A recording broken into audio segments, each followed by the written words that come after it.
మనం ఇప్పుడు పెద్దగా ప్రాచుర్యం లేని అతి పురాతనమైనటువంటి ఒక విశిష్టమైన దేవాలయాన్ని చూడడానికి వెళ్తున్నాం.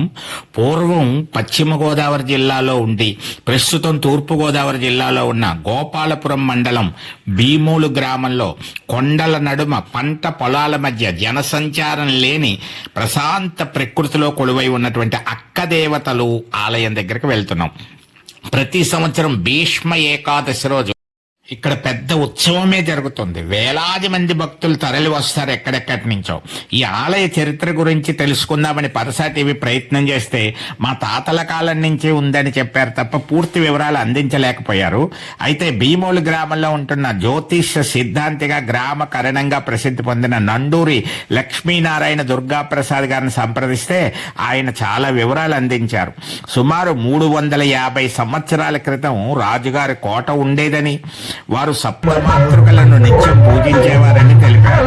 సామాన్య ప్రజలు అక్క దేవతలుగా పిలుచుకోవడంతో అక్క దేవతలుగా ప్రసిద్ధి చెందినట్లుగా కూడా తెలిపారు. రాజ్యాలు అంతరించిన తర్వాత ఆ ప్రాంతమంతా కాలక్రమంలో శిథిలమైపోయిందని అన్నారు.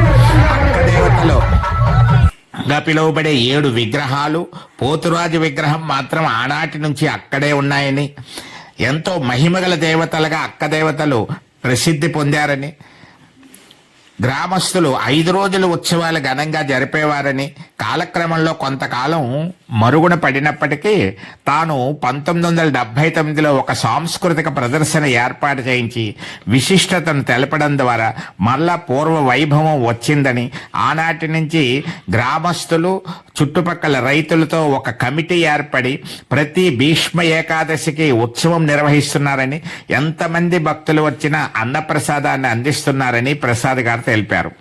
భీమోలు సమీపంలోని 10 గ్రామాల నుంచి ప్రజలు వస్తుంటారట. ముఖ్యంగా భీమోలు గ్రామస్తులు, ఆడపడుచులు, బంధువులు భీష్మ ఏకాదశికి ఎక్కడ ఉన్నా తరలివచ్చి అక్కదేవతల్ని దర్శించుకుంటారు. శాసనసభ్యులు, రాజకీయ ప్రముఖులు తప్పనిసరిగా వస్తూ ఉంటారు. మరి సప్త మాతృకలుగా పిలువపడేటువంటి ఈ అక్కదేవతలను దర్శించుకోవడానికి ఈ సంవత్సరం కూడా పెద్ద సంఖ్యలో తరలి వచ్చారు.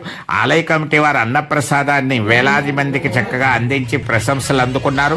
అనేక మంది ప్రజాప్రతినిధులు, గోపాలపురం శాసనసభ్యులు కూడా దర్శించుకోవడానికి రావడం జరిగింది. మరి పరసా టీవీ ద్వారా మీ అందరికీ ఆ కార్యక్రమాలను అందిస్తూ, అదిగో అక్కడ సాంస్కృతిక ప్రదర్శనలు జరుగుతున్నాయి, కోలాట ప్రదర్శనలు, వందలాది భక్తులు వీక్షిస్తున్నారు.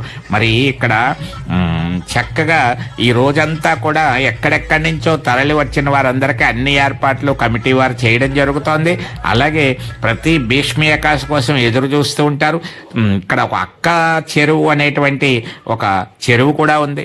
ఈ ప్రాంతంలో ఎప్పటి నుంచో ఉంది. ఇక్కడ ఒక నుయ్యి కూడా ఉంది. నండూరు రత్తయ్య గారు అనేటువంటి ఆయన అప్పట్లో ప్రజల దాహార్తిని తీర్చడానికి నుయ్యి కూడా తవ్వించినట్లుగా చారిత్రక ఆధారాలు ఉన్నాయి.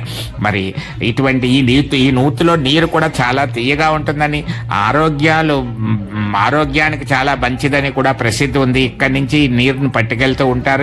ఈ కార్యక్రమంలో ఇక్కడ నీళ్లు తాగడం కూడా భక్తులు చేస్తూ ఉంటారు. అదిగో కొంతమంది భక్తులు ఆ తీర్థాన్ని స్వీకరిస్తున్న దృశ్యాలు కూడా మనం చూస్తున్నాం. మరి ఇక్కడే కొంచెం దూరంలో, ఈ గుడికి కొంచెం దూరంలో సత్యనారాయణ కొండ అనేటువంటి ఒక కొండ ఉంది. కొంచెం ఎత్తు ప్రదేశంలో ఉంటుంది. అయితే ఈ విశిష్టత కూడా కొంచెం మరుగున పడిపోయిందనే చెప్పవచ్చు. ఒక చెట్టు కింద సత్యనారాయణ స్వామి వారు ఉండేవారని, అందువల్ల సత్యనారాయణ స్వామి కొండ అని పేరు పొందిందని చెప్తూ ఉంటారు.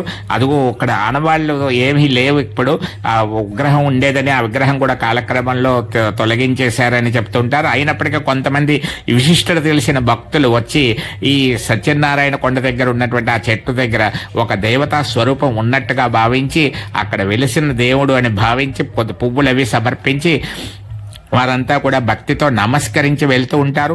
అక్క దేవతలతో పాటు ఈ చెట్టు దగ్గరకు వచ్చి కూడా సత్యనారాయణ స్వామి వారిని కూడా దర్శించుకొని వెళ్ళడం అనేటువంటిది కూడా మనకి కనపడుతూ ఉంది. మరి ఇటువంటి ఎంతో విశిష్టత కలిగినటువంటిది, సుమారు 300 సంవత్సరాలకు పైగా చరిత్ర కలిగినటువంటి అక్క దేవతల యొక్క ఆలయం, సప్తమాతృకలుగా పిలువబడేటువంటి విశిష్టమైనటువంటి ఈ ఆలయానికి కొంచెం ప్రాచుర్యం రావాల్సిన అవసరం ఎంతైనా ఉంది. ఎందుకంటే ఇలాంటి ఆలయాలు చాలా అరుదుగా ఉంటాయట. అనేక అన్ని చోట్ల ఇవి ఉండవు అని, కేవలం పంచారామ క్షేత్రాల్లోనే ఉన్నాయని కూడా భావిస్తున్నారు. అందువల్ల మరి పర్యాటక శాఖ వారు ఇటు ఆ రాజకీయ ప్రముఖులు ఈ ఆలయ విశిష్టతను బయటకు తెలియచేసేలాగా కాస్త ప్రాచుర్యం కల్పించినట్లయితే, కొంచెం శ్రద్ధ తీసుకున్నట్లయితే ఒక మంచి పర్యాటక కేంద్రంగా ఇది ప్రసిద్ధి పొందేటువంటి అవకాశం ఉంది. అదిగో ఆలయ కమిటీ వారంతా కూడా అక్కడ విరాళాలు అవి సేకరిస్తూ ఏర్పాట్లు ఎప్పటికప్పుడు పర్యవేక్షిస్తున్న దృశ్యాన్ని కూడా మనం చూస్తున్నాం. మరి చక్కగా ఇదే సమయంలో నా పూర్వపు విద్యార్థులు కొంతమంది ఇక్కడ కలవడం జరిగింది, వాళ్ళందరినీ కూడా కలుసుకోవడం జరిగింది. అదిగో శాసనసభ్యులకి స్వాగతం పలుకుతున్న దృశ్యాన్ని కూడా మనం ఇప్పుడు చూస్తున్నాం. మరి అక్క మహాదేవతలు, అక్క దేవతలుగా సప్తమాతృకులుగా పిలువబడేటువంటి ఈ చక్కటి దేవాలయాన్ని మీరు కూడా అవకాశాన్ని బట్టి వీలును బట్టి ఇటు గోపాలపురానికి కానీ ఇటు తాళపూడి నుంచి కానీ చాలా దగ్గరలో ఉండేటువంటి దేవాలయం కాబట్టి మీరు తప్పనిసరిగా మీ విహారయాత్రలో కార్తీక మాసం వంటి రోజులు ఇక్కడ మామిడి తోటలు అవి ఉన్నాయి, చక్కగా వనభోజనాలు పెట్టుకోవచ్చు. మరి అందరూ ఈ ఆలయాన్ని దర్శించవలసి కోరుతున్న ఒక చిన్న పిల్లలతో కూడా తరలి వచ్చారు భక్తితోటి. ఆ మొక్కులు తీర్చుకుందుకు వస్తూ ఉంటారు ఎంతోమంది చిన్నపిల్లలతో రావడం. చూడండి, సుందరమైన ప్రకృతి చూస్తే మీరు కార్తీక మాసం ఇక్కడికే వస్తామంటారు, అంత చక్కటి ప్రకృతి. ఇదిగో ఆ సప్తమ